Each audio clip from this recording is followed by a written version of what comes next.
For 10 years, I thought Clara was my everything. My rock, my soulmate, the one person I could trust with my life. We built a beautiful world together, cozy home, a circle of amazing friends, and a future that looked bright and full of promise. I adored her. I would have walked through fire for her. Little did I know she was the one setting the fire that would burn our world to the ground. It started subtly, a late night at the office here, a last-minute trip with her friends there. I never questioned it. Why would I? This was Clara, the love of my life. I'd make dinner, keep it warm, and wait up for her, happy just to hear her key in the lock. Then the text started. Her phone, once left casually on the counter, was now glued to her hand, screen down. She'd smile at it, a private, secretive smile that I hadn't seen directed at me in a long time. When I asked who she was texting, she'd just say, "Oh, just work stuff," or "Mia's being dramatic again." I believed her. The first real crack in my perfect world appeared on our anniversary. I had planned a surprise dinner at the restaurant where we had our first date. I spent the day cooking her favorite dishes, setting the table with candles and our best china. I was so excited, practically buzzing. She was supposed to be home by 6. 6 came and went. 7. 8, I called her, but it went straight to voicemail. I texted, no reply. Panic started to creep in. Was she okay? Did something happen? Finally, around 10, she strolled in, looking flushed and a little disheveled. She saw the setup, and her face fell. "My God, I completely forgot," she said, her voice lacking any real remorse. Her excuse? A last-minute work emergency with her boss, Mark, a name I was starting to hear a lot more often. He was apparently a demanding but brilliant mentor. I tried to hide my disappointment, but the beautiful dinner I had prepared now felt like a sad monument to my own foolishness. That night as she slept, I saw a notification light up her phone. It was from Mark. It said, "Tonight was incredible. Can't stop thinking about you." My heart didn't just break, it shattered. For a week, I lived in a daze. I was a ghost in my own home, watching Clara live a lie. The woman I loved was a stranger. Every laugh, every touch, felt like a performance. The anger came next, a cold, hard rage that settled deep in my bones. I could confront her, scream, throw things. What would that accomplish? She'd deny it, call me crazy, and I'd be the villain? No, that wasn't enough. She had systematically dismantled our life together, piece by piece, behind my back. She didn't deserve a quick and easy argument. She deserved to feel the same humiliation and loss that she had inflicted on me. Revenge wasn't just a desire, it became a project, a very detailed project. Clara had always been obsessed with appearances. Our perfect life, our perfect home, her perfect career, it was all part of the image she curated. Mark, her boss and lover, was a key part of her ambition. She was up for a huge promotion, a partnership at the firm, something she'd been working toward for years. And the final decision was just a few weeks away. The firm held an annual gala, a lavish event where the partners were announced.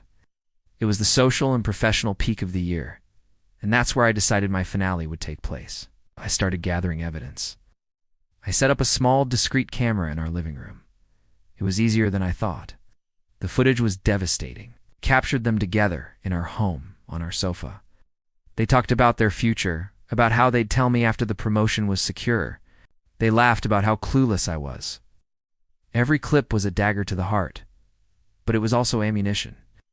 I saved everything to a secure drive. I also hired a private investigator who confirmed my worst fears and provided photos of their secret meetings, their weekends away that were disguised as work trips. The betrayal was deeper and more calculated than I could have ever imagined. The next step was financial. We had a joint savings account, a substantial nest egg we had built together for our future. Over the next few weeks, I began systematically moving my half-and, only my half-and, to a new private account. I was meticulous, making small transfers that wouldn't raise any flags. Also contacted a lawyer who was shocked by the evidence I presented. He drafted the divorce papers, ready to be filed the moment I gave the word. Everything was falling into place. The day of the gala arrived. Clara was radiant, buzzing with excitement. She wore a stunning silver dress, confident that her big night had finally come. She looked at me and said, "Wish me luck." I smiled back, a cold, empty smile. "You don't need luck, Clara. You've earned this." She had no idea what I really meant. As we walked into the grand ballroom, surrounded by her colleagues and industry elites, I felt a strange sense of calm. This was the stage I had chosen for the final act. The evening wore on with speeches and awards.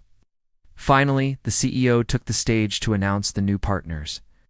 He gave a glowing speech about ambition and dedication, and then he called Clara's name. The room erupted in applause. Clara stood up, beaming, and kissed me on the cheek. "I did it," she whispered. She made her way to the stage, glowing under the spotlight. She took the microphone, ready to give her acceptance speech. That's when my part began. From my pocket, I took out a small remote. As Clara opened her mouth to speak, the massive screens behind her, which had been displaying the company logo, flickered. They switched to a slideshow.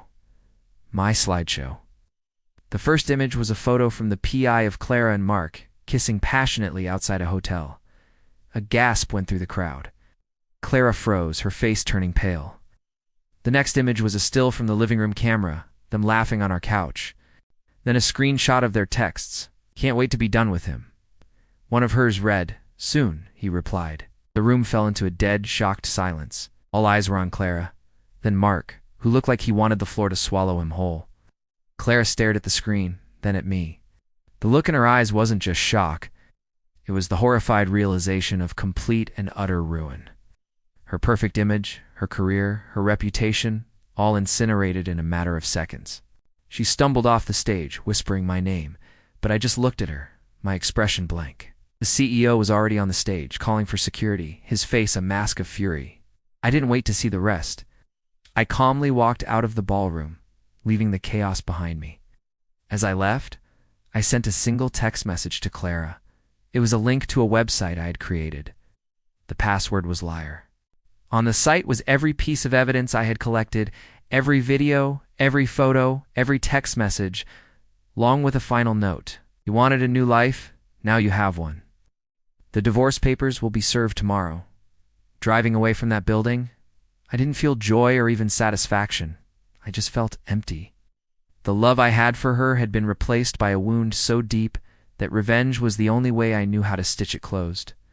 It wasn't about winning. It was about taking back control of the narrative of my life. She didn't just cheat on me. She tried to make me a fool in my own story. But in the end, I was the one who wrote the final chapter. Now, a new book begins, and this one will be all mine. Thanks for listening. If you're going through something similar, remember your strength and know you're not alone. Take care of yourselves.